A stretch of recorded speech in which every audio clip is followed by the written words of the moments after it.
आज हम लोग क्लास 10 का मैथ का एक टॉपिक सर्कल के बारे में पढ़ेंगे कि सर्कल क्या है, वृत्त क्या है।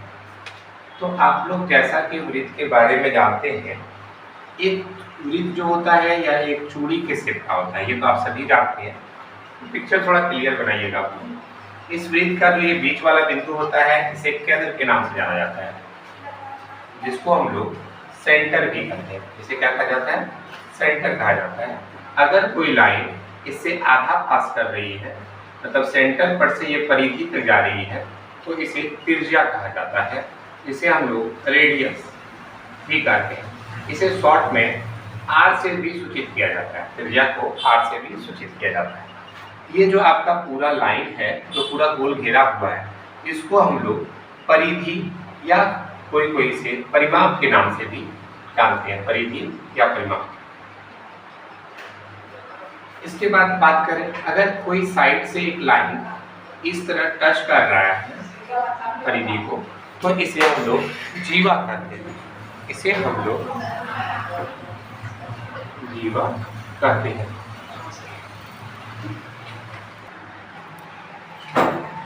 इसको हम लोग जीवा कहते हैं। अब आता है ये लाइन जो सेंटर से होकर के सीधा पास होती है, उसे हम लोग व्यास करते हैं। जो लाइन सेंटर से होकर के पास करती है, उसको हम लोग व्यास कहते हैं। व्यास का मतलब क्या होता है? डायमीटर। इसको बहुत कोई शॉर्ट में डी के नाम से भी जानते हैं। व्यास को किस नाम से जानते हैं? डी के नाम से। तो ये सब हम लोग पढ़ लिए थे क्लास में। अब इसके अलावा कुछ और भी चीजें आती है, जैसे कि आपसे पूछा जा सकता है वृत्त की त्रिज्या। यह आप लोगों ने पढ़ी थी। वृत्त का त्रिज्या जो होता है हमेशा व्यास का आधा होता है। वृत्त का क्षेत्रफल भी हम लोग पढ़े थे। वृत्त का क्षेत्रफल पाई आर स्क्वायर होता है।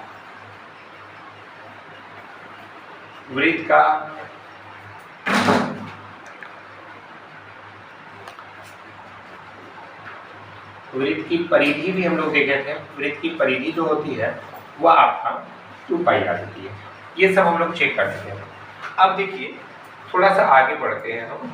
इसमें कुछ त्रिज्यखंड की भी बात की जाती है कि लघु त्रिज्यखंड क्या है, दीर्घ त्रिज्यखंड क्या है, ये सब कैसे बनता है। तो चलिए इसके बारे में भी थोड़ा सा जानते हैं। जैसे मान लीजिए ये पूरा आपका एक सर्कल है।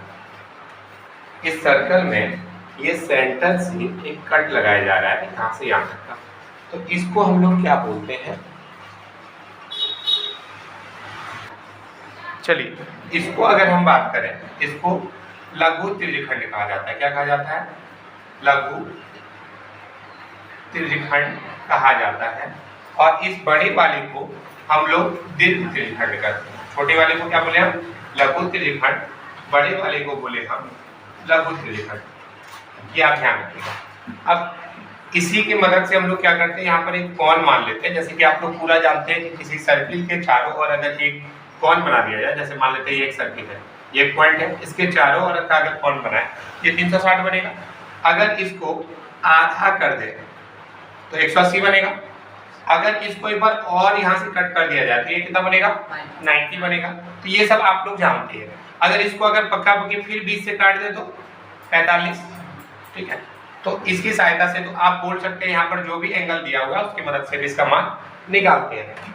अब चलिए एक और देख लेते हैं। अब इसी में क्वेश्चन पूछ देगा आपको कि इस थीटा त्रिज्यखंड का क्षेत्रफल क्या होगा। तो चलिए क्षेत्रफल की ओर बढ़ते हैं।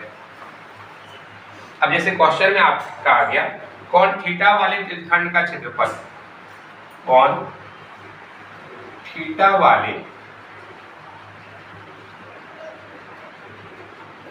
त्रिज्यखंड का क्षेत्रफल।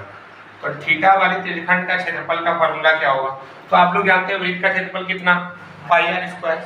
ये तो हम लोग पहले से पढ़े थे। तो सर यहाँ पर भी ये त्रिज्यखंड आखिर तो वृत्त का ही हिस्सा है, तो पाई आर स्क्वायर होगा। कितना डिग्री का एंगल थे? तो थीटा एंगल थे। अब पूरा पूरी कितना मैंने बताया? 360। तो थीटा बटा 360 गुना पाई आर स्क्वायर कौन थीटा वाले त्रिज्यखंड का क्षेत्रफल होगा। कोई दिक्कत नहीं। अब अगर पूछ दे कौन थीटा वाले त्रिज्यखंड का परिमाप, इतना कटी का आपको परिमाप निकालना है, तब कैसे निकालेंगे? पहले लिख लेते हैं कौन थीटा वाले त्रिज्यखंड का परिमाप। तो आप जैसे जानते हैं वृत्त का परिमाप क्या जानते हैं आप, 2 पाई r, और यहाँ पर क्या दे दिया, त्रिज्यखंड का परिमाप कितना एंगल का, थीटा एंगल का, तो थीटा बटे पूरा कितना है 360, तो थीटा बटे 360 गुना 2 पाई r कर देंगे तो त्रिज्यखंड का परिमाप भी निकल जाएगा। यहाँ तक किसी को कोई आपत्ति नहीं होनी चाहिए। देखिए अब इसके बाद हम लोग पढ़ेंगे त्रिज्यखंड, हम लोग देख लिया, आता है लघु त्रिज्यखंड, सॉरी लघु वृत्तखंड और दीर्घ वृत्तखंड किसको बोलते हैं। जैसे मान लीजिए ये आपका एक सर्कल दिया हुआ है, ठीक है, इस सर्कल में आप देख सकते हैं यहाँ पर एक कट गया, इसको जीवा भी आप हालांकि बोलते हैं।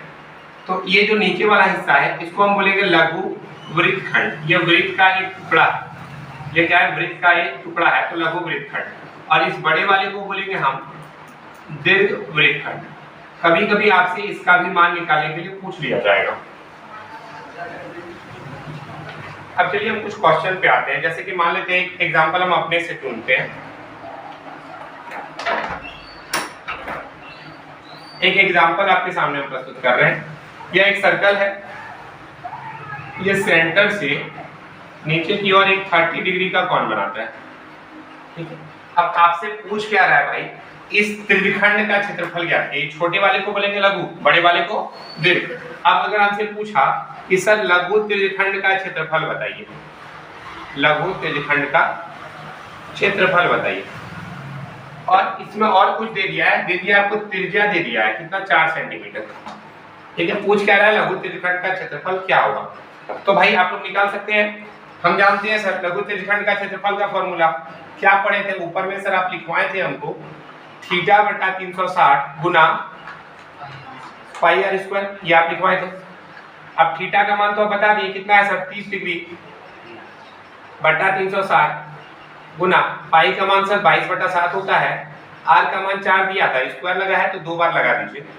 अब काटिए, 30 से 360 को काटे 12 बार में, फिर देखिए आप 4 से 12 को काटे 3 बार में, और अब तो कुछ कटेगा नहीं, तो भाई क्या करेंगे आप गुना कर देंगे, 22 गुना 4 बटे 7 गुना 3, तो 22 तो क्या 88, 7 21, तो 88 बटा 21, यही मेरा क्या होगा आंसर हो गया। या फिर इसको आप भगा देके देख सकते हैं, 4.19 आ जाएगा, सेंटीमीटर था तो सेंटीमीटर स्क्वायर हो जाएगा। क्या किसी को कोई आपत्ति है।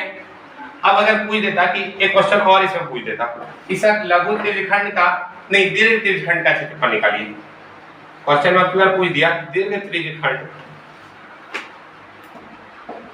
का क्षेत्रफल, क्या आप लोग निकाल सकते हैं। एक तरीका है कि सर वृत्त का क्षेत्रफल में बिचकुलिया घटा दीजिए, निकल जाएगा, पूरा वृत्त का क्षेत्रफल निकालिए, उसमें ही छोटा वाला घटा देंगे, आंसर आ जाएगा। या दूसरा तरीका एक और हो सकता है कि सर देखिए आपको थोड़ा एक्स्ट्रा दिमाग देते हैं, ये पूरा 30 डिग्री है ना, पूरा पूरी कितना का होता है 360 का, तो सर 360 में 30 को घटा दीजिए, 360 में क्या कीजिए 30 को कितना आ गया,